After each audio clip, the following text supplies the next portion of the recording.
She asked the question so softly that I almost pretended I didn't hear it. "Do you want to stay here tonight?"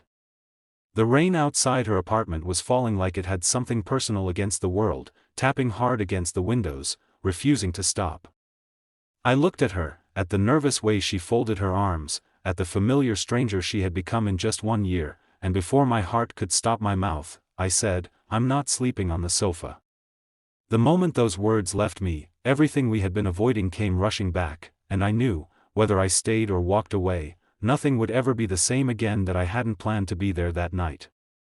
I told myself I was just dropping off the old photo albums she had asked for, the ones we'd collected during the years when love felt easy and forever didn't seem like a lie. But the sky darkened faster than expected, the rain trapped me, and suddenly I was standing in the apartment that used to be ours. Every corner whispered memories. The kitchen still smelled faintly of coffee and cinnamon, the way she liked it. The couch still had that loose cushion I always meant to fix. We talked carefully at first, like two people walking on cracked ice, discussing work, traffic, anything but us. Yet every pause felt heavy, every silence louder than words. When she finally asked me to stay, it wasn't about the rain. It was about loneliness. It was about unfinished feelings neither of us had the courage to name. She laughed awkwardly when I said I wasn't sleeping on the sofa, but her eyes searched my face, trying to read whether I was joking or challenging her. "You haven't changed," she said quietly.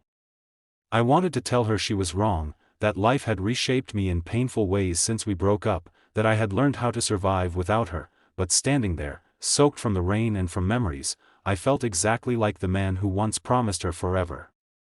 We agreed, without saying it out loud, that I'd take the bed and she'd sleep beside me like old times, nothing implied, nothing forced. That promise lasted exactly as long as the light stayed on. Lying next to her in the dark was harder than sleeping alone had ever been. Every small movement felt magnified. The space between us was tiny, but it felt like an ocean filled with all the words we never said. I remembered the night we broke up, how we were both too tired to fight anymore, how love didn't disappear but simply stopped being enough to fix everything else. I remembered accusing her of choosing her career over us, and her accusing me of being afraid to grow. We were both right. We were both wrong. As the rain softened outside, she whispered my name, and my chest tightened the same way it always had when she needed me.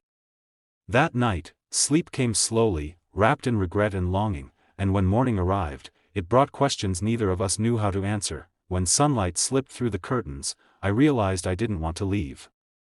That scared me more than anything. Over breakfast, we talked honestly for the first time in years. She admitted how empty the apartment felt without shared laughter, how success felt hollow when she had no one to celebrate with. I told her about the nights I stayed awake wondering if walking away had been the bravest or weakest thing I'd ever done. The challenge wasn't love, we still had that. The challenge was trust, timing, and whether two people who once hurt each other could learn to do better. By the time I stepped back into the world, the rain had stopped, but my heart was storming harder than ever. I didn't know if staying the night had healed something or reopened everything, but I knew one truth: love unfinished never really sleeps. When she texted me 2 days later asking, "Can we talk tonight?" my first instinct was to run. Instead, I went back. This time, there was no rain to trap me, no excuse to hide behind. When I knocked, she opened the door with red eyes and a brave smile, and before either of us could overthink it, she said, "Do you want to stay here tonight?" I took a deep breath and replied, "Only if we're honest this time." She nodded, stepping aside, and I knew this night would decide everything. That we talked for hours, sitting on the floor, backs against the bed we once shared so easily. She told me about the pressure she felt to prove herself, about how scared she was that choosing love meant losing herself. I told her how I felt left behind, how every promotion she celebrated alone made me feel smaller instead of proud. The pain was raw, uncomfortable, but it was real. We cried, not dramatically, but quietly, the kind of crying that comes from finally being understood.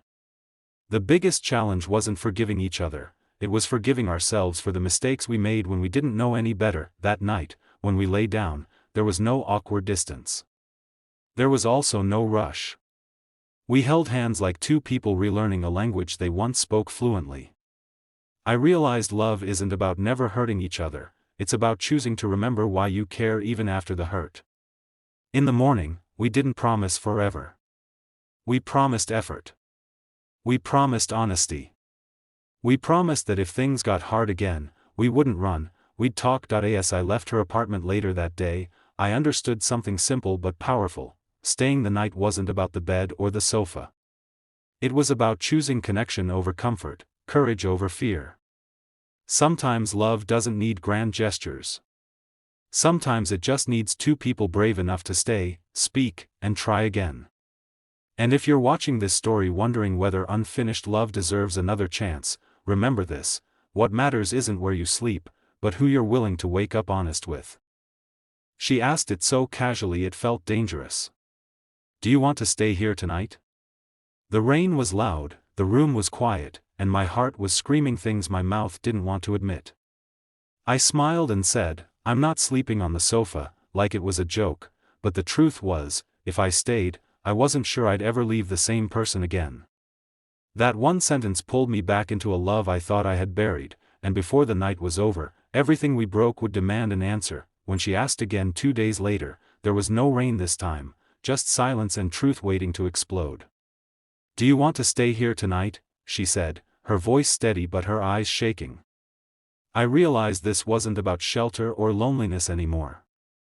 This was about whether two people who once failed each other were brave enough to try again.